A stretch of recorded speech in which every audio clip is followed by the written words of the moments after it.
The Grand Plaza's crystal chandeliers cast elegant shadows across the wedding reception as I adjusted my simple navy dress. Not designer but well-made, like everything else I owned. Table 27, my sister Christina smirked, pointing to a corner near the kitchen doors. That's where they put the budget guests. I glanced at my seating card. After 15 years of building my hospitality empire in Asia, I'd returned home just in time for our cousin Maria's wedding. A wedding, as it happened, being held in one of my newest acquisitions, though the family didn't know that yet. Still doing that hotel work overseas? Christina asked, adjusting her maid of honor dress.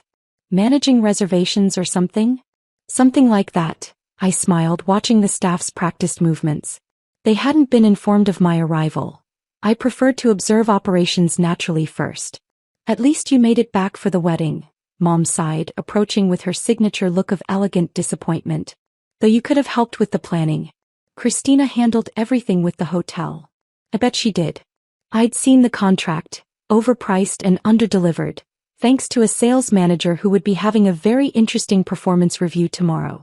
The Plaza's one of the best hotels in the city, Christina boasted. Not that you'd know about luxury properties, Elena. How's that hostel work going? If she only knew about the 30 luxury hotels I owned across 3 continents. Or the fact that the Grand Plaza was just the latest addition to my portfolio. It's going well, I replied, noting several service inefficiencies that would need addressing. The staff training clearly needed an overhaul. Well enough to afford a better dress?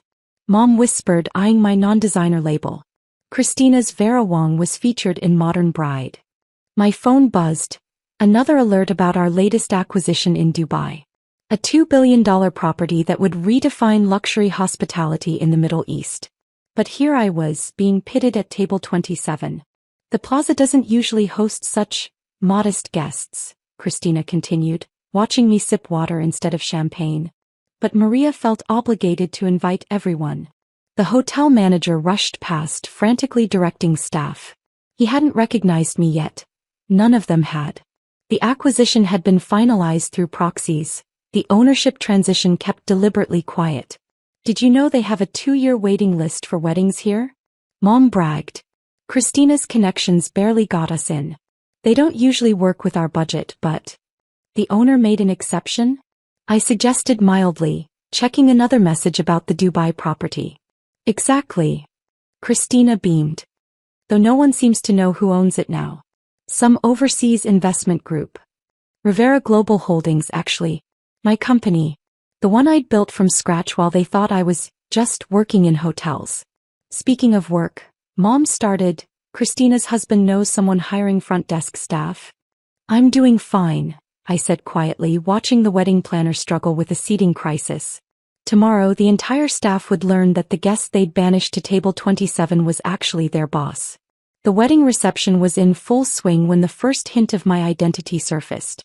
A junior manager was scrolling through emails on his tablet when he froze, looking between his screen and table 27 with growing horror. Ms. Rivera? He approached cautiously, tablet shaking. Elena Rivera. I nodded, watching Christina pause mid-dance to stare at the interruption of her budget table. There's been a terrible mistake, he stammered. The ownership transition documents just came through with your photo.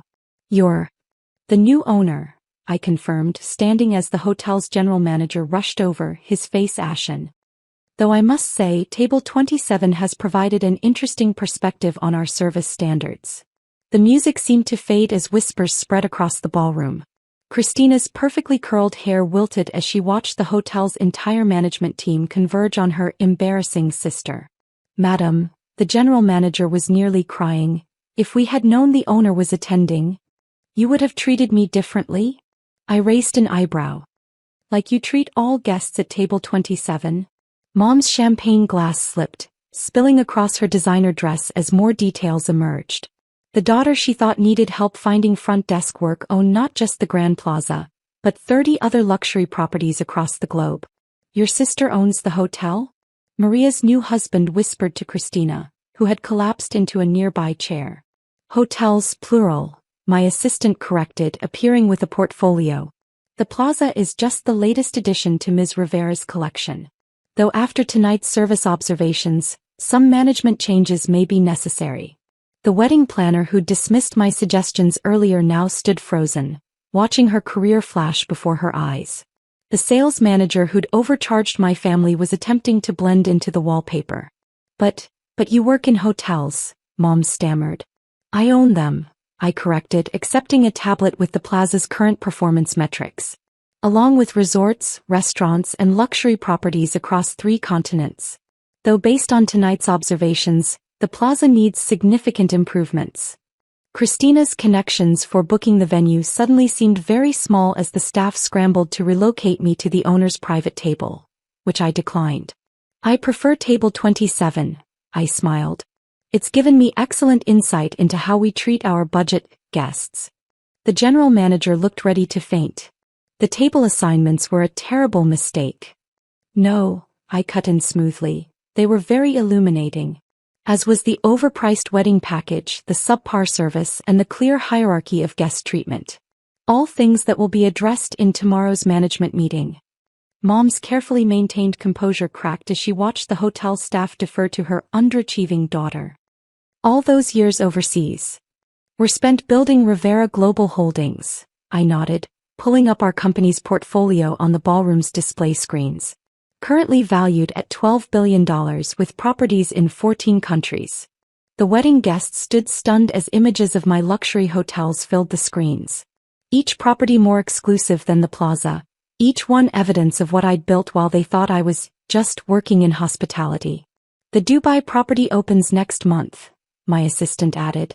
Though after tonight's observations, perhaps the plaza requires your immediate attention. Christina's face matched her wilting bouquet as she realized her connections for booking the venue had actually been negotiating with her sister's employees. Now, I said, checking the time, shall we discuss the service improvements needed? Or should we let the bride enjoy her wedding in the hotel she didn't know her cousin owned? The night was far from over and I had standards to address. The ballroom's atmosphere shifted dramatically as the staff scrambled to correct their earlier dismissiveness.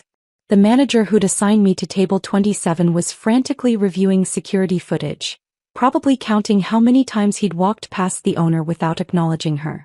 Your hotel portfolio, Christina's husband called from across the room, his investment banker instincts kicking in. It includes the Singapore Lotus?